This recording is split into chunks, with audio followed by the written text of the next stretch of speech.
जहां नीम की डाली बैठी चिड़िया चहक चहक कर गाती, कभी धूल में नहाकर बादलों का संदेश सुनाती, बया घास के महल बनाती, खुशहाली के गीत लिखे हैं मेरे गांव के खेत में। चारों ओर खुशहाली हरियाली कुछ ऐसी सी है मेरे गांव की धरती, जहां दुख में भी निराशा नहीं बल्कि कष्टों को हराकर हर संकट से निपटने का आत्मविश्वास मिलता है। यहाँ की धरती बलहीन को भी वो सूरमा बनाने का दम रखती है जो बदलाव की नई सुबह की रोशनी से पूरे गांव को रोशन कर सके। पिछले 4.5 साल के पंचायत के काम कुछ यही बयां कर रहे हैं, क्योंकि इन 4.5 साल में बहुत से ऐसे काम हुए हैं जो दशकों से लटके हुए थे, और इन कामों के हो जाने के बाद ग्रामीणों में गजब का आत्मविश्वास देखने को मिल रहा है, जिसमें सबसे बड़ा काम पशु अस्पताल बनाने का रहा, जिसकी योजना पास तो आज से करीब 36 साल पहले हो गई थी, लेकिन यह अस्पताल शिक्षित पंचायत बनने के बाद ही बन पाया। सबसे पहले तो हमारा एम था सरकारी स्कूल का, जो आज से 30-40 साल पहले प्लस मैट्रिक का हुआ था। उसके बाद से हर पंचायत ने प्रयास करा कि हमारा जो सरकारी स्कूल जो अपग्रेड हो, लेकिन असफलता हाथ लगी। हमने भाग दौड़ के इधर उधर से डाटा कलेक्ट करके और उसमें हमने कामयाबी हासिल करी, जिसमें गरीब बच्चे पढ़ते हैं। कितनी ही बेटियां शिक्षा से वंचित रह जाती थी, और वो सबसे बड़ा मिशन हमारा ये था सरकारी स्कूल को अपग्रेड कराने का, जिसमें तीनों फैकल्टी के साथ कॉमर्स साइंस वो भी हमने यहाँ पे अरेंज करा दी है।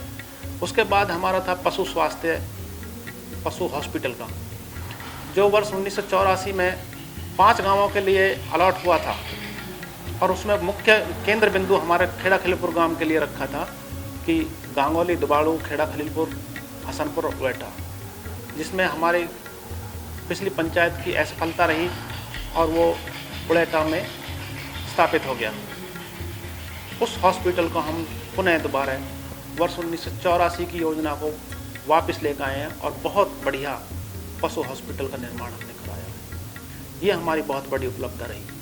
दूसरा हमारा खलीलपुर गांव है, इसके लिए हमने बाईपास अलग से एक रास्ता और निकाल दिया, जिसमें अगर शहर जाने के लिए, सोहना जाने के लिए बीच गांव से प्रवेश नहीं करना पड़ेगा, वो बाहर रास्ता हमने अलग से निकाल दिया है। ये भी हमारी बहुत बड़ी उपलब्धि रही।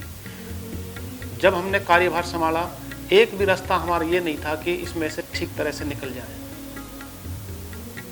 गोडे गोडे कीच उसमें सरकारी स्कूल में बच्चे पढ़ने आवे, प्राइवेट में जा कहीं भी जावे, कोई भी ऐसा पूरी तरह से ठीक तरह से गली नहीं थी जिसमें से निकल के चले जाए। आए दिन बच्चे उसमें कीच में गिर जाते थे। तो हमने मुहिम छेड़ी कि हम पूरे दोनों गांवों के बीच में एक भी रास्ता ऐसा नहीं छोड़ेंगे जो हमारा पक्का नहीं होगा। और आज हालात ये है कि एक भी रास्ता हमारा ऐसा नहीं है जो हमने नहीं बनवाया। बिल्कुल हम पूरी तरह से सभी रास्ता को, और खेतन तक भी हमने रास्ता बनवा दिए। दोनों गांवों में हमारे कुछ 1-2 पॉइंट ऐसे थे, 1-2 बस्ती, 1-2 मोहल्ले ऐसे थे जहां तक आज तक किसी ने पानी पहुंचाने की योजना के बारे में सोचा ही नहीं था। मैंने उन जो समतल जगह से लगभग 20-30 फुट ऊंचाई पर थे और वहां पानी पहुंचाने की किसी ने सोची नहीं थी, हमने उन पॉइंटों पे भी पानी पहुंचाने का काम किया है। तो चाहे पक्ष हो चाहे विपक्ष हो, मुझे नहीं लगता कि मेरा कोई ये कहेगा गांव में कि हमारी पंचायत ने काम नहीं किया। आज के दौर में लड़कियां किसी भी क्षेत्र में लड़कों से पीछे नहीं हैं, लेकिन फिर भी कई बार परिस्थितियों की वजह से वो अपनी पढ़ाई पूरी नहीं कर पाती हैं। सालों से कुछ ऐसा ही खेड़ा सलीलपुर गांव में चल रहा था। 10वीं तक स्कूल होने की वजह से लड़कियां पढ़ाई पूरी नहीं कर पाती थीं। ऐसे में गांव के शिक्षित सरपंच ने सबसे पहले स्कूल को 12वीं तक अपग्रेड करवाया, लाइब्रेरी खुलवाई, सरकारी नौकरी के लिए युवाओं को प्रोत्साहित करने के लिए समय समय पर मोटिवेशनल स्पीच करवाने का प्रबंध किया, और शायद यही वजह रही कि कई छात्रों को सरकारी नौकरी मिल पाई है। जी, गांव में बहुत बदलाव हुआ है हमारे सरपंच जी के आने से।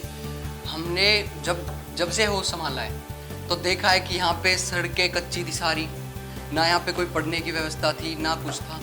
गवर्नमेंट स्कूल हमारा ये 10th तक था, लड़कियों को बाहर जाना पड़ता था। उसके लिए हमारे सरपंच साहब ने ये 12वीं तक करवाया हमारा गवर्नमेंट स्कूल, जो कि अब यहीं पे बच्चे पढ़ते हैं हमारे 12वीं तक। और सरपंच साहब ने हमारे यहाँ गांव में लाइब्रेरी का इंतज़ाम करवाया, जहाँ से बच्चे रेगुलरिटी में पढ़ाई कर रहे हैं अपनी, और पढ़ाई के साथ साथ बच्चे जॉब भी लग रहे हैं। पहले यहाँ से कोई भी जॉब बहुत कम चांस थे लगने के, पर अब जैसे ही सरपंच साहब का कार्यकाल शुरू हुआ है, तब से यहाँ पे जॉब लगने बच्चे शुरू हो गए हैं। और इससे बहुत फ़ायदा हुआ। हमारे सरपंच साहब पढ़े लिखे हुए हैं, उन्हें हर चीज़ की नॉलेज है, तो तथा वो बच्चों के बारे में बहुत सोच रहे हैं। वो बच्चों के लिए समय समय पर रनिंग वगैरह के कार्यक्रम भी कराते रहते हैं, और CRPF के जवानों को बुलाते रहते हैं बच्चों के निरीक्षण के लिए। आदि काम हुए हैं। बच्चे एक मोटिव हो गया बच्चों का पढ़ने का, कि या तो पढ़े हो। स्पोर्ट्स में आगे जाने के लिए सरपंच साहब ने बहुत प्रबंध किए हैं बच्चों के लिए, स्पोर्ट्स का सारा सामान उपलब्ध करवाया है। और लाइब्रेरी तो है ही बच्चों के पढ़ने के लिए, जहाँ पर वो 24 घंटे बच्चों के लिए लाइब्रेरी खुली हुई है। और साथ में बच्चों को पढ़ाने के लिए स्पेशल टीचर आते हैं, वो टीचर पढ़ाते हैं बच्चों को और उनकी तैयारी कराते हैं।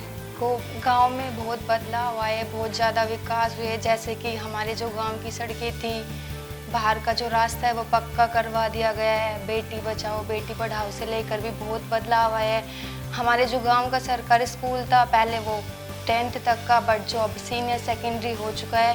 पहले हमारे गांव के जो बच्चे थे, लड़कियां थी, बाहर जाना पड़ता था उनको पढ़ने के लिए, लेकिन अब गांव में स्कूल हो गया, तो इस वजह से बहुत फ़ायदा हो गया है लड़की को।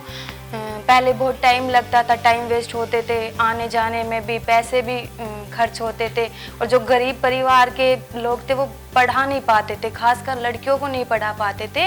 लेकिन अब ऐसा कुछ नहीं है। हमारे गांव की जो बहनें हैं, छोटी छोटी हमारी बहनें हैं, बच्चे हैं, आजकल वो भी पढ़ रही है, और गांव के लड़के हैं वो भी सब पढ़ रहे हैं। हाँ, सबको समान अधिकार से पढ़ने का हक है, ऐसी कोई बात नहीं, ना कोई ऊंच नीच वाली बात है।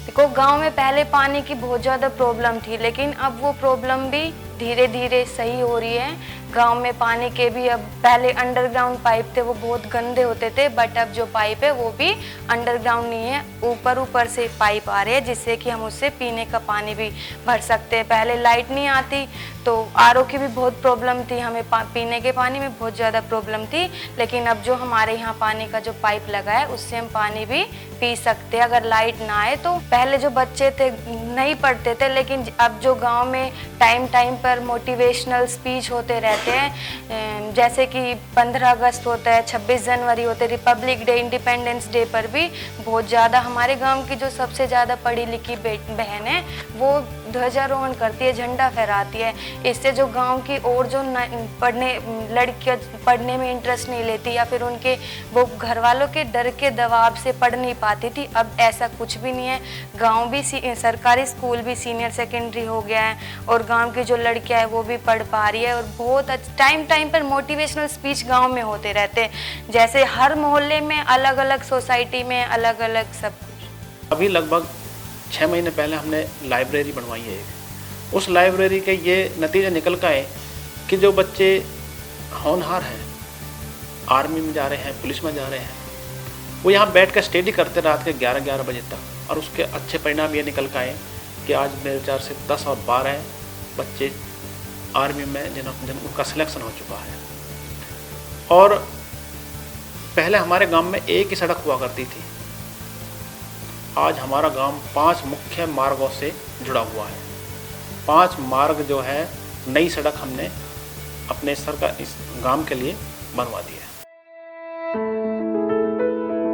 गांव के सरपंच का कहना है कि गांव में प्रमुख रूप से सरपंच ऑफिस का निर्माण करवाया गया ताकि ग्रामीण किसी भी समय अपनी समस्या साझा कर सकें। इसके साथ ही बहुत से ऐसे काम किए गए जिसके बारे में अब तक किसी भी सरपंच ने सोचा तक नहीं था। शिक्षित सरपंच का शानदार काम, गांव को हाईवे से जोड़ने के लिए पक्का रोड बनवाया, युवाओं के लिए खेल से संबंधित सामग्री की व्यवस्था की गई, मीठे पानी की व्यवस्था की गई, ऊंचाई वाली जगह पर पानी की व्यवस्था की गई। ग्राम पंचायत खेड़ा खलीलपुर में लगभग 2.5-3 करोड़ के विकास कार्य कराए गए। गाँवों के जो मेन रास्ते थे उन रास्तों को पक्का कराया गया, और ताकि लोगों को सुविधा मिल सके। इसके अलावा एक गांव के अंदर ग्राम शैलीवाल बनाया गया है, जिसमें लोगों की समस्याओं के लिए लोगों को बाहर नहीं जाना पड़ता, वहीं उनकी समस्याओं का निपटान किया जाता है। और वहाँ CSC सेंटर भी है। गांव में पहचान पत्र, जाति प्रमाण पत्र और भी कोई काम होता है तो गांव वाले को वहाँ पर सुविधा मिलती है। गांव में एक पंचायत घर भी बनाया गया है। इसके अलावा और अन्य कार्य बहुत किए गए हैं। गांव में नालियाँ, पानी की निकासी के लिए नालियाँ बनाई गई हैं। कोई विकास पीछे के लिए सरपंच साहब ने अपनी ओर से छोड़े नहीं। और इससे पहले हमारी जो बहन भी, औरत भी, माँ भी ऐसा है जो पानी लेने के लिए दूर जाती थी तो उनका रास्ता चलने के लिए नहीं था। वो सारे रास्ते ऐसे पक्के बनाए, आज आँख मीच के अंधेरे में, उजारे में कभी भी चले जाए तो कोई परेशान नहीं है। पढ़े लिखे की तो बात ही अलग है जी, वो तो सारी उसे पूछने की जरूरत नहीं पड़ती, कहाँ जाना, कैसे करना, क्या बात करनी है। अनपढ़ तो पूछता रहता है किधर जाना, कौन सा साहब कहाँ बैठा। इनको ऐसा कुछ नहीं है तो सुविधा सब चला जाता है। काम तो सारे बढ़िया ही हो रहे हैं, सारी सड़कें पक्की हो गई गांव में। अब तो कोई थोड़ी घनी गड़ी रह रही है, पानी की भी यानी सही सुविधा हो रही है। पढ़े लिखे से बहुत ज़्यादा फायदा है, हर काम यानी पढ़े लिखे से ही ज़्यादा बढ़े हैं अब की। और इतने सरपंच बन लिए लेकिन जब नहीं हुए इतने काम जितने अब हुए हैं। बिना किसी एजेंडे और बिना किसी चुनावी वादे के केवल अपनी चाह, इच्छा और सेवा भाव में गांव के सरपंच की ओर से विकास कार्य चल ही रहे थे कि कोरोना जैसी महामारी का संकट पूरी दुनिया पर टूट पड़ा। ऐसे में ये पूरे गांव और पंचायत का साहस ही रहा कि बिना डरे, बिना थके ग्रामीणों ने दिन रात एक कर कोरोना को रोकने की मुहिम शुरू कर दी।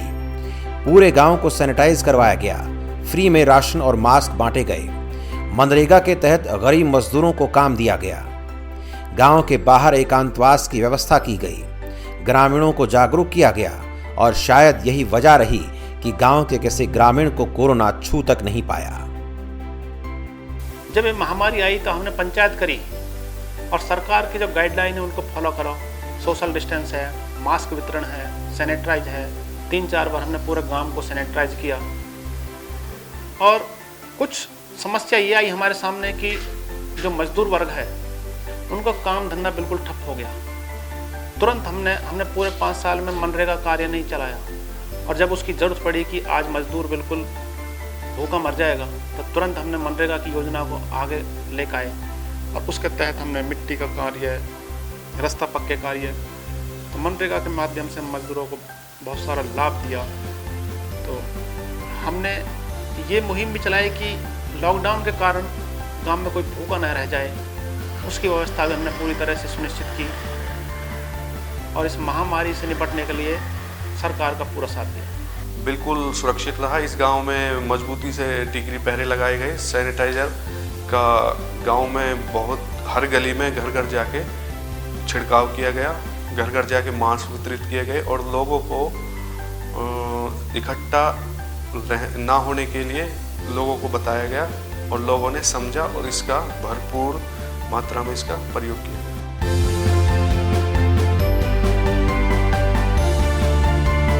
राह संघर्ष की जो बनकर चलता है वही संसार को बदलता है। जिसने रातों में जंग जीती है सूर्य बनकर वही निकलता है। और खेड़ा सलीलपुर गांव की चमक भी कुछ यही बयां कर रही है। और अगर खेड़ा सलीलपुर के ग्रामीण ऐसे ही मिलजुल कर आगे बढ़ते रहे तो गांव को दिन दोगुनी और रात चौगुनी उन्नति करने से कोई नहीं रोक सकता है।